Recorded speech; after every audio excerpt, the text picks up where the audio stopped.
Olá, eu sou Carlos Alberto Caran, sou doutor em administração e vou conversar com você um pouquinho sobre empreendedorismo integral.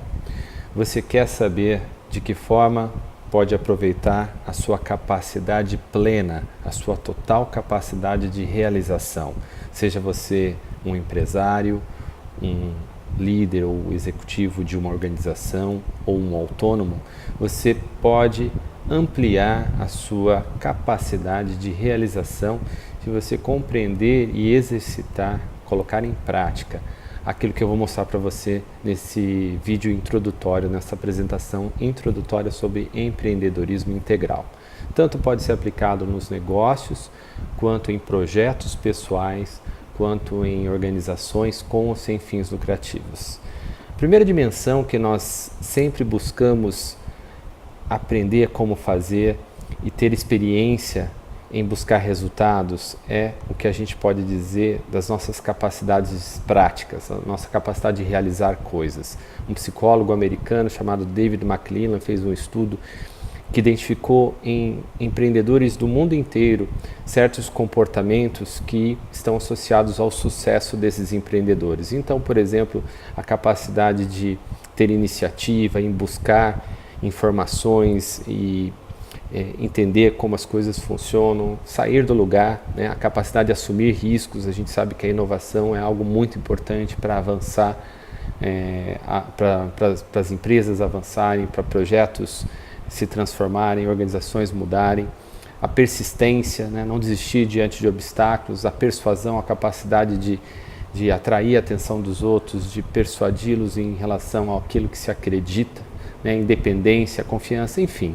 Eu estou introduzindo alguns dos muitos aspectos, muitas capacidades que podem ser incluídas nesse âmbito do agir, das nossas capacidades práticas, dos nossos comportamentos.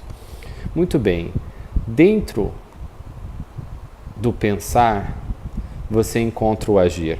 Então, você usa as capacidades cognitivas para você potencializar a sua capacidade prática. Então, se você tem visão, se você desenvolve o seu raciocínio analítico de interpretar e analisar cenários, informações, se você usa a criatividade para associar informações e tendências de maneira original, se você é capaz de liderar pessoas, né, e aí você vai persuadi-las melhor, se você é capaz de gerir melhor tempos, atividades, enfim, são capacidades que também você pode aprender, elas são ensinadas, assim como a capacidade prática, a capacidade cognitiva é aprendida, né, nos cursos de administração, nos cursos de negócio. Essas capacidades eu considero, e muitas outras, dentro do âmbito do pensar. Agora, o pensar e o agir, eles fazem parte, estão incluídos dentro de uma dimensão que eu chamo de sentir. São as nossas capacidades emocionais. Um dos expoentes que chamou de inteligência emocional, né, essas capacidades, é um psicólogo de Harvard chamado Daniel Goleman. Ele fala que é importante ter a autoconsciência, né? Então aqui eu coloco tudo em processo, então sentir conscientemente. Muitas das emoções que nos afetam e afetam a nossa decisão são não conscientes. Então, como eu faço para desenvolver minha capacidade de trazer esses sentimentos à consciência, para eu poder ser mais capaz de lidar com eles, de me motivar e a partir daí perceber também as emoções nos outros, né? E, como outro estudo de Harvard também demonstrou com centenas de pessoas ao longo de décadas, o jeito Harvard de ser feliz se baseia em relacionamentos bem-sucedidos. Então, como a gente usa todas essas capacidades para nos relacionarmos melhor? Se a gente consegue desenvolver essas capacidades, nós potencializamos essas competências cognitivas e, por consequência, também potencializamos as nossas competências, nossas capacidades práticas. Além do sentir, mais amplo e mais profundo do que o sentir está o perceber. Aristóteles chamava essa inteligência de razão intuitiva, alguns chamam de intuição. Mais recentemente, muitos novos estudos vêm mostrando as nossas capacidades fenomenológicas, a capacidade de perceber a realidade ou o fenômeno exatamente como ele é.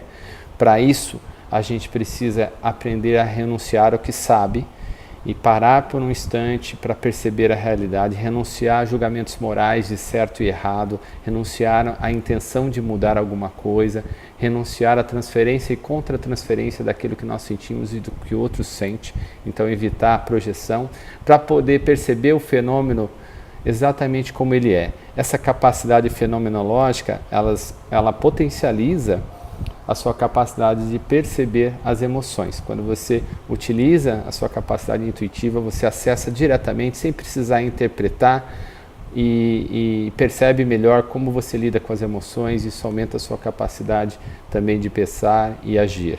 E finalmente, a nossa dimensão mais profunda e ao mesmo tempo mais ampla, eu chamei de dimensão do ser, diz respeito às nossas capacidades existenciais. Se você está em paz consigo mesmo, você é capaz de exercitar, por exemplo, o centramento. O ponto zero disso tudo é você conseguir permanecer em silêncio e centrar a sua atenção, seja na sua respiração, seja num ponto fixo externo, e equilibrar-se. Essa capacidade existencial diz respeito à sua capacidade de experimentar simplesmente ser, antes mesmo de se relacionar com o mundo. Você aceita o mundo como ele é e você se entrega a esse fluxo da vida ao qual todos nós estamos expostos e fazemos parte.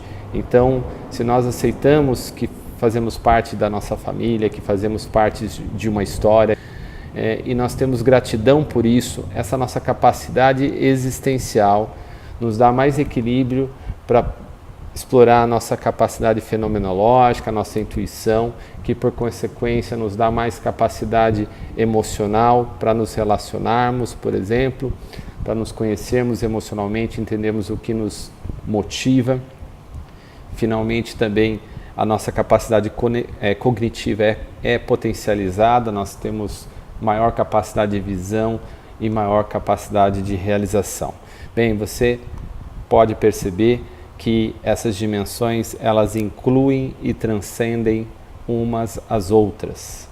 E isso tudo nós já exploramos de maneira prática, por meio de exercícios práticos, por meio de uma série de dinâmicas que podem fazer a gente compreender e experimentar isso nos seus projetos pessoais, na construção de novos negócios, no desenvolvimento de projetos de mudança dentro de uma organização, projetos de planejamento estratégico, processos de avaliação e desenvolvimento de pessoas e de competências, processos de sucessão familiar, todas essas as áreas em que essa abordagem do empreendedorismo integral pode ser aplicada. Se você tem dúvidas, deixe aí a sua pergunta, que a gente terá prazer em responder.